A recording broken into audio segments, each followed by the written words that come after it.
Hey everyone, welcome back to Corporate Decoder. In this video, we will talk about Stellus Private Credit BDC's latest report. Get ready to decode some interesting business moves. Before we start, if you appreciate getting straight insights from corporate documents, make sure you are subscribed. We also have a Discord community linked in the description below. So what we have here is a pretty straightforward report, an 8K filing. Think of it as a company's way of telling the public about important stuff that just happened, usually outside of their regular financial reports. Its purpose is to make sure everyone gets the important news at the same time. This specific report is dated the 31st of October 2025, but it is talking about something that happened on the 30th of October 2025. So it is about a very recent event. The company we're looking at is Stellus Private Credit BDC.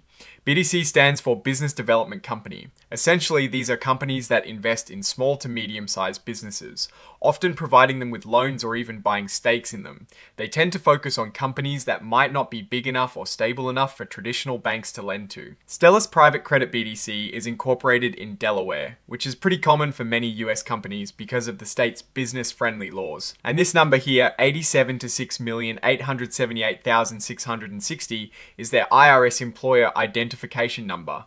It is like a social security number for businesses. Here is their main phone number. If you ever needed to call them directly about their operations, this is it. Something important is that Stellus Private Credit BDC is marking itself as an emerging growth company.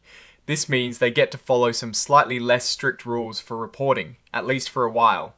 It's kind of like a probationary period for newer, smaller companies in the public eye. Now let's get to the headline event of this filing, which is under item 3.02. This section is all about when a company sells stock that doesn't go through the usual official registration process with the government. On the 30th of October 2025, Stellus Private Credit BDC issued a little over 158,000 shares of their common stock. These are actual ownership slices of the company. They sold these shares for a total of nearly $2.42 million. That is a significant amount of money raised in a single transaction. The really important part here is how they sold these shares. They stated that this sale is exempt from the usual registration requirements. This usually means they sold these shares directly to a select group of investors.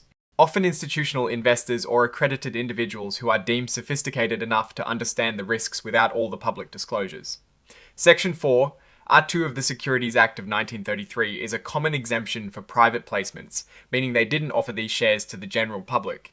Regulation D is a set of rules that govern these types of private offerings. Think of it as a shortcut for raising capital when you are dealing with experienced investors who don't need all the standard warnings for the general public. And finally, to wrap things up, we have the signature. This confirms that the report is officially being filed. W. Todd Huskinson, who holds some pretty key positions, Chief Financial Officer, Chief Operating Officer, and Secretary, signed off on this. That tells us this was an important transaction to get high level approval and oversight. So what does this all mean? Stellus Private Credit BDC, a company focused on lending to other businesses, has just brought in a significant chunk of money, nearly $2.4 million, by selling new shares of its own stock. They did this privately, meaning they likely sold it directly to a handful of sophisticated investors, rather than through a public stock offering. This is a pretty standard way for BDCs and similar investment companies to raise capital. It allows them to get funds quickly to make new investments or support their existing portfolio companies. The fact that they are an emerging growth company gives them a bit of leeway in their reporting, but the core transaction raising capital through a private sale of Equitius, a fundamental business activity. The key takeaway is that they've got more cash to deploy, likely to continue their strategy of investing in and supporting private businesses. Alright, that is our breakdown of Stellus Private Credit BDC's latest filing. What is your take on this capital raise and what it signals for the company's future? Drop your thoughts in the comments. If this analysis was valuable, hitting that like button really helps. And subscribe for more deep dives. Don't forget to check out the Discord in the description. Thanks for watching. See you next time.